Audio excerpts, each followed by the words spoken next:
اعوذ باللہ من الشیطان الرجیم بسم اللہ الرحمن الرحیم اہدنا الصراط المستقیم صراط الذین انعمت علیہم غیر المغضوب علیہم ولا الضالین۔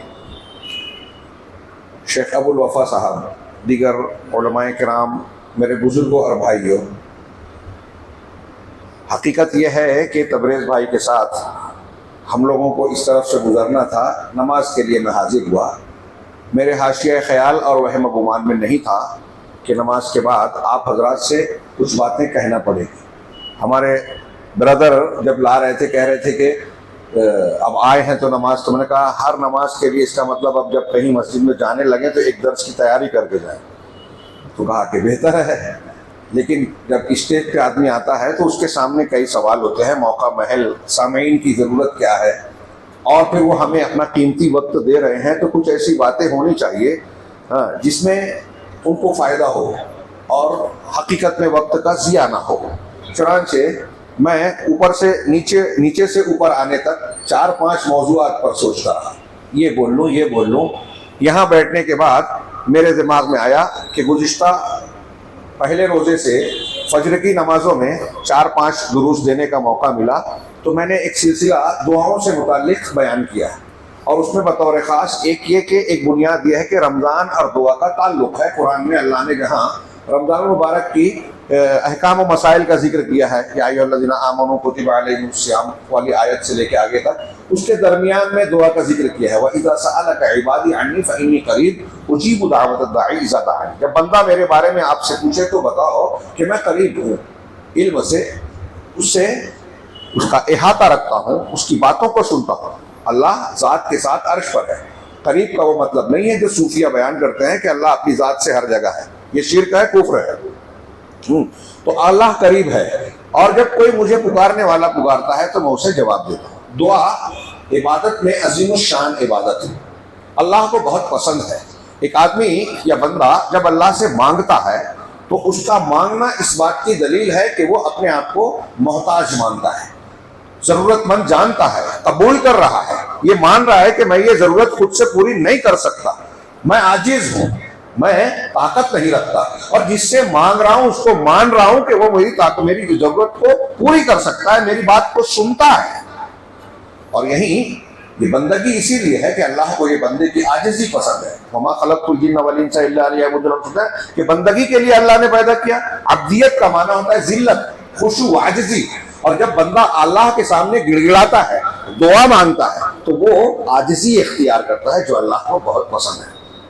تو دعا عبادت ہے، اس لیے صرف اللہ کے لیے ہونی چاہیے، دوسرے سے کی۔ شیخ عبد القادر جیلانی کو پکارا، حضرت علی کو پکارا، رسول اللہ صلی اللہ علیہ وسلم کو پکارا، فرشتوں کو پکارا، دیوی دیوتا کو پکارا، سب ایک ہے، برابر ہے، شرک ہے، شرک اکبر ہے۔ اور یہاں دوسرا نقطہ ہے کہ جب آپ اللہ سے مانگ رہے ہیں تو اللہ کو خالق، مالک، الہ جان رہے ہیں، سننے والا، نفع اور نقصان پہنچانے والا۔ اگر اولاد مانگ رہے ہیں تو مطلب یہ مان رہے ہیں کہ اولاد وہی دے سکتا ہے۔ ہاں، اگر آپ اسے روزی مانگ رہے تھے، مانتے ہیں کہ روزی وہی دے سکتا ہے، یہ اللہ کو اللہ ماننا ہوا۔ اب یہاں ایک نقطہ دماغ میں رکھیے کہ قرآن حدیث میں آپ دیکھیے کہ انبیاء کرام علیہ السلام نے دعائیں مانگی۔ حضرت ابراہیم اولاد اللہ سے مانگ رہے ہیں، حضرت نوح علیہ السلام غلطی ہو گئی، بخشش اللہ سے مانگ رہے ہیں، حضرت ابو ایوب علیہ السلام بیمار ہے، شفا اللہ سے مانگ رہے ہیں، حضرت یونس مچھلی کے پیٹ میں ہے، نجات اللہ سے مانگ رہے ہیں، حضرت زکریا اولاد اللہ سے مانگ رہے ہیں، ہے کہ نہیں؟ اللہ سے ان کا مانگنا جو نبی ہے اس بات کی دلیل ہے کہ نبی بھی محتاج ہے۔ اگر ان کے اندر اختیارات ہوتے، اللہ کی صفات ہوتی، تو وہ بھی اپنی ضرورت پوری کر لیتے۔ ان کا اللہ سے مانگنا اس بات کی دلیل ہے کہ وہ اپنی اس کام کو پورا کرنے کی طاقت نہیں رکھتے، خود سے اولاد پیدا نہیں کر سکتے، خود سے روزی پیدا نہیں کر سکتے۔ حضرت موسیٰ علیہ السلام درخت کے نیچے بیٹھ کر پانی پلانے کے بعد کہتے ربی انی لما انزلت الی من خیر فقیر، پروردگار جو بھی خیر تو نازل کرے میں اس کا محتاج و فقیر ہوں۔ غور کیجئے، یہ توحید کی بہت بڑی دلیل ہے۔ اب ہمارے ہاں لوگ باباؤں سے، اولیاء سے، صالحین سے مانگ رہے ہیں۔ غور کیجئے کہ جب انبیاء اللہ سے مانگ رہے ہیں اس کا مطلب انبیاء محتاج ہیں، اور انبیاء کا درجہ اولیاء سے کہیں اونچا ہے۔ دنیا کے سارے اولیاء مل کر سب سے کم درجے کے نبی کے درجے کو نہیں پہنچ سکتے۔ تو جب انبیاء اللہ سے مانگ رہے ہیں، وہ محتاج ہیں، اولاد خود سے نہیں لے سکتے، دینا پڑ اللہ سے مانگتا ہے، تو پھر بندوں کا کیا حال ہے؟ یہ باتیں میں نے پچھلے دروس میں بیان کی، لیکن بہت اہمیت کی اور بنیادی اس لیے دوہرا رہا ہوں۔ آپ غور کیجئے، قرآن ہم پڑھتے ہیں رمضان مبارک میں، ترجمے سے پڑھیے، تدبر کیجئے، یہ پورا رمضان کا کی ساری برکات قرآن کے نزول کی سالگرہ اور اس کی عظمت سے جڑی ہوئی ہے۔ تو اس قرآن میں جو ہدایت ہے، ہماری بیماریوں کے لیے شفا ہے، ہمارے اندھیروں کے لیے جو نور ہے، گمراہیوں کے لیے جو راستہ ہے، اس میں ایک راستہ اللہ نے یہ بتایا کہ دیکھیے انبیاء کرام بھی اولاد اللہ سے مانگ رہے ہیں، اور اس میں جناب محمد رسول اللہ اپنے تمام مراتب کے ساتھ خاتم النبیین، سید المرسلین، شفیع المذنبین، رحمت للعالمین، بشیر و نذیر، صاحب کوثر، ساری فضیلتیں جو قرآن و حدیث میں مانگتے ہیں، لیکن یہ یاد رکھیں کہ وہ اللہ نہیں، اللہ کے بندے ہیں۔ رسول ہے، یہ امتیاز ہے، لیکن اللہ کے بندے ہیں۔ انہیں بھی انہوں نے تعلیم دی۔ یہ روز ہم استعمال کرتے ہیں، میں حیرت کرتا ہوں ان لوگوں سے جو قبروں پہ جا کے اپنا ماتھا ٹیکتے ہیں، فلاں کو اور فلاں کو حاجت روا، مشکل کشا اور فلاں اولاد دینے والا کہتے ہیں، کسی کو غوث اور کسی کو دوسرا نام دے رکھا ہے مخلوقات میں، اور شرک اکبر کے مرتکب ہوتے ہیں۔ حیرت ہوتی ہے کہ وہ یہ قرآن حدیث پڑھتے ہیں، واقعات پڑھتے ہیں کہ نبی کریم صلی اللہ علیہ وسلم اللہ سے مانگ رہے ہیں، نبی کریم صلی اللہ علیہ وسلم کی دعائیں روزمرہ کی صبح اور شام کی ہم پڑھتے ہیں، اللہ کے رسول کہہ رہے ہیں کہ میں جوتے کا تسمہ بھی اللہ سے مانگتا ہوں۔ آپ کی مصنون دعائیں روز پڑھتے ہیں، اللہ کے رسول کا دعا مانگنا کیا یہ نہیں بتاتا کہ اللہ سے مانگنا چاہیے؟ خود اللہ کے نبی صلی اللہ علیہ وسلم بھی محتاج ہیں۔ اللہ تعالیٰ نے قرآن میں صاف اعلان کیا، یا ایھا الناس انتم الفقراء الی اللہ واللہ هو الغنی الحمید، اے دنیا کے لوگوں تم سب اللہ کے در کے بھکاری فقیر ہو، اللہ غنی ہے، بے نیاز ہے اور حمید ہے، یعنی ساری تعریف کے لائق ہے۔ جب ساری تعریف کے لائق اس لیے ہے کہ ساری خوبیاں اس سے ہیں، کائنات میں کوئی اور ہستی ایسی ہے ہی نہیں جس کے اندر ساری خوبیاں بدرجہ کمال ہو، یہاں تک کہ انبیاء بھی سب کے سب مخلوق ہیں، سب کے سب مخلوق ہونے کے اعتبار سے محتاج ہیں اللہ کے در کے۔ جب وہ محتاج ہیں تو ان سے مانگنا کیا؟ اب اس تناظر میں، اس تمہید کو، کچھ بنیادوں کو یاد رکھیے، اور اس تناظر میں یہ عرض کرنا چاہتا ہوں کہ رمضان المبارک میں جب ہم دعائیں مانگیں، ان کے لمحے لمحے کو قیمتی جانے کے، جب تک ہم روزہ ہیں عبادت کی حالت میں، اور اس حالت میں عبادتیں اور خاص طور سے دعائیں قبول ہوتی ہیں۔ چلتے پھرتے اٹھتے بیٹھتے بات بلا وجہ کی غیر ضروری باتیں، غیبت، چغلی، چوری، ان سے تو پرہیز کرنا چاہیے، یہ تو روزے کا بھی تقاضا ہے۔ ساتھ ہی ساتھ زیادہ سے زیادہ ذکر و اذکار کیا جائے، دعائیں کی جائے۔ اس سے زیادہ آسان، اس سے زیادہ ہلکی اور اس سے زیادہ فائدہ مند کوئی عبادت ہے ہی نہیں۔ امام شافعی کہتے ہیں کہ ذکر، اللہ کا ذکر سب سے آسان ہے، اس میں کوئی آپ کو خرچ نہیں کرنا ہے، ہاں دوڑ دھوپ نہیں کرنی ہے، صرف زبان ہلانی ہے، دل کے جذبے اور اخلاص کو استعمال کرنا ہے۔ اخلاص کے ساتھ آپ اللہ کا ذکر کیجیے، اور معمولی باتیں نہیں ہیں، میں نے پہلا درس دیا وہ موقع نہیں ہے، سبحان اللہ و بحمدہ 700 مرتبہ کہا، کتنی دیر لگے گی؟ 5 منٹ، 7 منٹ، 6 منٹ، سبحان اللہ و بحمدہ، سارے گناہ چاہے وہ سمندر کے جھاگ کے برابر ہو معاف ہو جائے گی۔ یہ فضیلت ہم نے پڑھ لی، دنیا لوگ فضیلت سنا رہی ہے، لیکن اس کی فضیلت کیوں ہے یہ ہم نے جانا ہے۔ رمضان میں اہتمام کیجئے کہ ان دعاؤں کی فضیلت، ان کی معنویت کو جانیں۔ قرآن میں جو صورتیں آیتیں فضیلت والی ہیں، صبح شام کی دعاؤں میں، سونے کے وقت میں ان کا مطلب معنی یاد کر لیجئے، اپنے بچوں کو یاد کریں، اس سے توحید مضبوط ہوگی، اجر و ثواب میں اضافہ ہوگا، اس کا فائدہ ہوگا، آپ کی بدعقیدگی کی اصلاح ہوگی۔ ایک آدمی لا الہ الا اللہ کہہ رہا ہے اس لیے کہ فضیلت بتائی گئی ہے لا الہ الا اللہ کی اسے، لیکن شرک بھی کر رہا ہے، تو اس کا لا الہ الا اللہ بیکار ہے، اس کو پتہ ہی نہیں ہے۔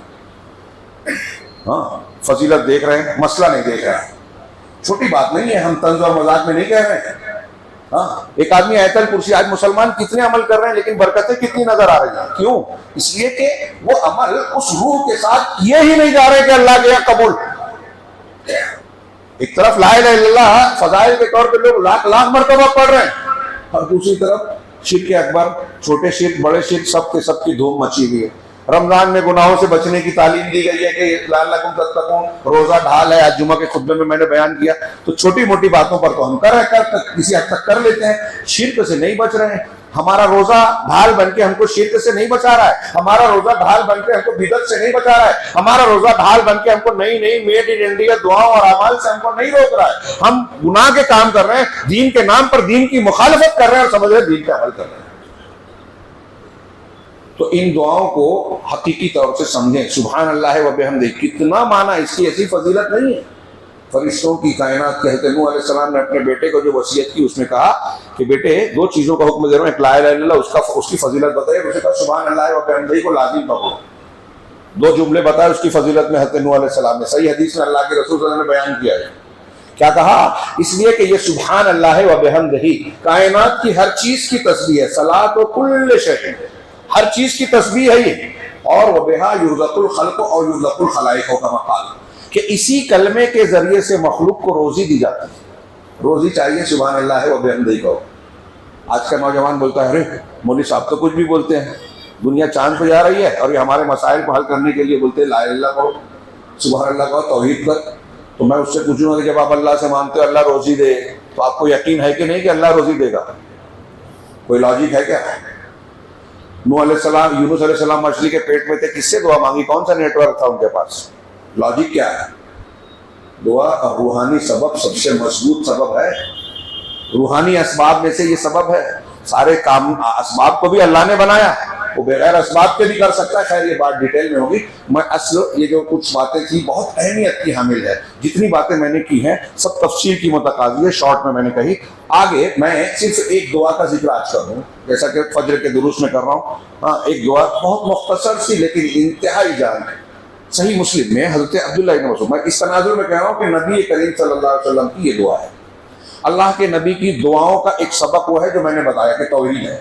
ہم پڑھ رہے ہیں کہ اللہ کے رسول اللہ سے مانگ رہے تو ہمیں اللہ سے مانگنا چاہیے، پیر صاحب سے، مرے ہوئے لوگوں سے، یا قبر میں موجود لوگوں سے، شہداء سے، صالحین سے، ان سے نہیں، اللہ سے، جس سے وہ مانگتے تھے ہم کو بھی مانگنا ہے۔ ایک سبق یہ بنیاد ہے، یہ توحید ہے، بنیاد ہے۔ دعا کے آداب ہیں، دعا کی قبولیت کی شرائط ہے۔ اگر آپ رشتہ کاٹتے ہیں تو آپ کی دعا قبول نہیں ہوگی۔ غزہ پر حملہ ہو رہا ہے، مسلمانوں کے گھروں پر بلڈوزر چل رہے ہیں، مندروں میں، مسجدوں میں مندر ڈھونڈے جا رہے ہیں، مسلمان دعا مانگ رہے ہیں، مسلمان شکایت کرتا ہے اللہ قبول ہی نہیں کر رہے۔ اللہ تعالیٰ نے، اللہ کے رسول نے بتایا کہ اگر آپ رشتے کاٹتے ہیں تو دعا قبول نہیں ہوگی۔ اللہ تعالیٰ، اللہ کے رسول نے بتایا کہ اگر آپ حرام خور ہیں، سودی لین دین کرتے ہیں، دھوکہ دیتے ہیں، رشوت کھاتے ہیں، بھائی بہن کا حق اور حصہ ہڑپ لیا ہے، دعا قبول نہیں ہوگی۔ نیکی کا حکم، برائی سے روکنا، آپ کی طاقت ہے، آپ کے سامنے آپ کا بچہ غلط کام کر رہا ہے، آپ روکتے نہیں، نماز نہیں پڑھ رہا ہے، آپ بولتے نہیں۔ اللہ کے رسول نے فرمایا کہ اگر امر بالمعروف نہی عن المنکر چھوڑ دو گے اللہ دعا قبول نہیں کرے۔ تو میرا آپ سب سے سوال ہے، اپنے اپنے دل میں جھانک کے پوچھئے کہ ہمارے سماج میں دعا کے نہ قبول ہونے کی یہ جو 3 وجہ میں نے بیان کی، جو حدیثوں میں صحیح حدیث ہے، کیا ہمارے یہاں پائی نہیں جاتی؟ اور اگر ہم چاہتے ہیں کہ اللہ ہماری دعا سنے تو ہمیں اپنے آپ کو اس لائق بنانا چاہیے کہ دعائیں قبول ہیں، اللہ تعالیٰ دعا کو رد نہ کرے۔ اور رمضان ہم کو اس لائق بنانے کے لیے آتا ہے کہ متقی بن جاؤ، حرام کام سے، غلط عقیدے سے، بدعات و خرافات سے، گناہ سے، اللہ کی نافرمانی سے توبہ کر لو۔ اور ایک طرف ہمیں کوشش کرنی ہے، یہ مہینے بھر کی تربیت ہے، اور ساتھ ساتھ نبی کریم صلی اللہ علیہ وسلم کے بتائے ہوئے اذکار اور ادعیہ کے ذریعے سے ہم روحانی قوت حاصل کریں۔ نبی کریم صلی اللہ علیہ وسلم کی دعائیں میرے بھائیوں آپ پڑھیے، سبق لیجئے، علماء کرام سے آپ اس کے دروس لیجئے۔ میں اکثر کہا کرتا ہوں، شاید پہلے درس میں یہاں بھی کہا تھا کسی مسجد میں، کہ اللہ کے نبی صلی اللہ علیہ وسلم کی دعاؤں کو آپ اگر نوٹ کریں گے، مطالعہ کریں گے، غور کریں گے کس ٹائم کون سی دعا بتائی، اس موقع کے اعتبار سے اس کی مناسبت اور مفہوم کیا ہے، ایک انسان کی فطری ضرورت کیا ہے، تو آپ کو ایسا یقین جانیے کہ معلوم ہوگا، محسوس ہوگا کہ اتنی جامع بات اللہ کے رسول صلی اللہ علیہ وسلم نے سکھائی ہے کہ اس وقت کے لیے اس سے بہتر دعا ہو ہی نہیں سکتی۔ ہاں، ایک سفر کرنے والا مسافر، میں نے یہ مثال دی تھی، وہاں مسافر جب نکلنے لگتا ہے تو جو سفر کی پوری لمبی دعا ہے، سبحان الذی سخر لنا ھذا وما كنا له مقرنین وانا الى ربنا لمنقلبون، اللهم انا نسألك في سفرنا هذا البر والتقوى سے لے کے آخر تک۔ تو وہاں آپ اس کا ترجمہ جا کے آج دیکھیے گا اور غور کیجئے کہ ایک آدمی جب گھر سے سفر کے لیے نکلتا ہے تو اس کے ذہن و دماغ میں کیا کیا ٹینشن، فکر، پریشانی ہو سکتی ہے۔ آپ غور کریں گے کہ وہ ساری چیزیں اس دعا میں آ جاتی ہیں کہ بندہ وہ ساری چیزیں مانگ رہا ہے، اللہ کے نبی نے سکھائی صلی اللہ علیہ وسلم۔ تو آپ اور ہم اگر کسی موقع کے اعتبار سے سوچتے ہیں کہ زیادہ سے زیادہ اچھی بات، زیادہ سے زیادہ اچھی دعا کر لیں، تو آپ یہ دھیان رکھیں کہ نبی صلی اللہ علیہ وسلم سے اچھی دعا کوئی نہیں بتا پائے گا۔ اس لیے ایک انتظام یہ کیجئے کہ نبی کریم صلی اللہ علیہ وسلم کی دعائیں جو آپ نے بتائی ہے اس کو یاد کریں، اس کے معنی اور مفہوم کو سمجھ کر پڑھیں۔ آپ یقین جانیے اس کو سمجھیں گے تو آپ کی توحید مضبوط ہوگی، اجر و ثواب بڑھ جائے گا، عقیدے کی اصلاح ہوگی۔ لیکن حیرت کی بات ہے کہ ایک آدمی دعا میں تو کہتا ہے کہ اللہ تو رب ہے، ربنا ربنا ربنا کہتا ہے۔ اب رب کا مطلب کیا ہوتا ہے؟ روزی وہی دیتا ہے، پیدا وہی کرتا ہے، کائنات وہی چلاتا ہے، بیماری شفا۔ تو رب اللہ کو کہتا ہے، بیماری سے شفا جا کے مانگتا ہے فلاں فلاں قبر پہ، تو جھوٹ بولتا ہے، اللہ کو رب نہیں مان رہا ہے، اس کو بھی رب مان رہا ہے۔ جادو ٹونے اور فلاں کے علاج کے لیے جادو ٹونے کے والوں کے پاس جاتا ہے۔ مطلب آپ نفع اور نقصان کا مالک اللہ کو نہیں سمجھ رہے۔ اللہ کے رسول نے دھاگا تعویذ گنڈا نہیں بتایا، کتنے مسلمانوں کے گلے میں، ہاتھ میں، کمر میں دھاگے بندھے ہوئے، تو اس دھاگے کو نفع نقصان کا مالک سمجھ رہا ہے، اللہ کو نہیں سمجھ رہا ہے۔ تو بہرحال یہ میں عرض کر رہا تھا کہ نبی صلی اللہ علیہ وسلم کی دعائیں بھی آپ کی حقانیت کی دلیل ہے، ہماری فکر اور ضرورت کی ایک جواب ہے۔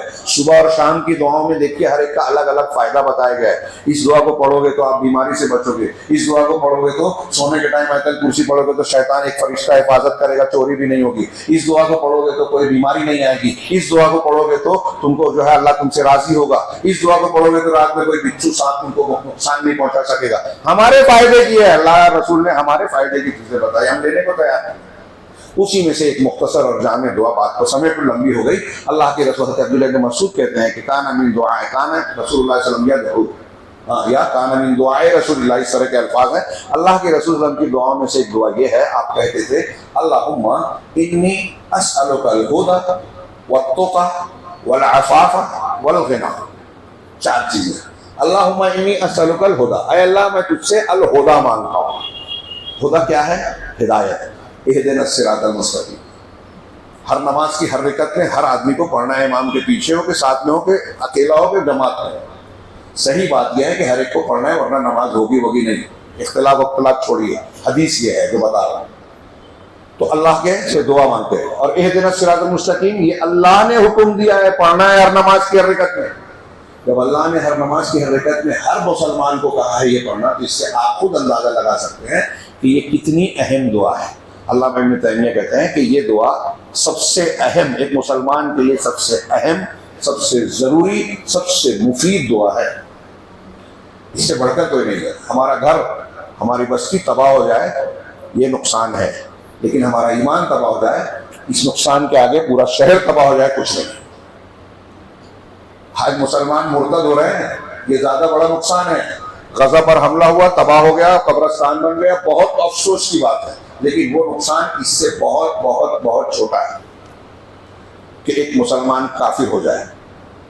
ہدایت سے زیادہ قیمتی دولت دنیا میں کوئی ہے ہی نہیں۔ ہم واقعات پڑھتے ہیں، انبیاء، صحابہ، تابعین، ان کو مجبور کیا گیا، زمین پہ گھسیٹا گیا، گردن مار دی گئی، گھر سے الگ کر دیا گیا، انہوں نے سب قربان کیا، گھر چھوڑا، رشتہ داریوں کو چھوڑا، دولت جائیداد پراپرٹی چھوڑ دی، دنیا چھوڑ دی، نہیں چھوڑا تو عقیدہ نہیں چھوڑا، ایمان نہیں چھوڑا۔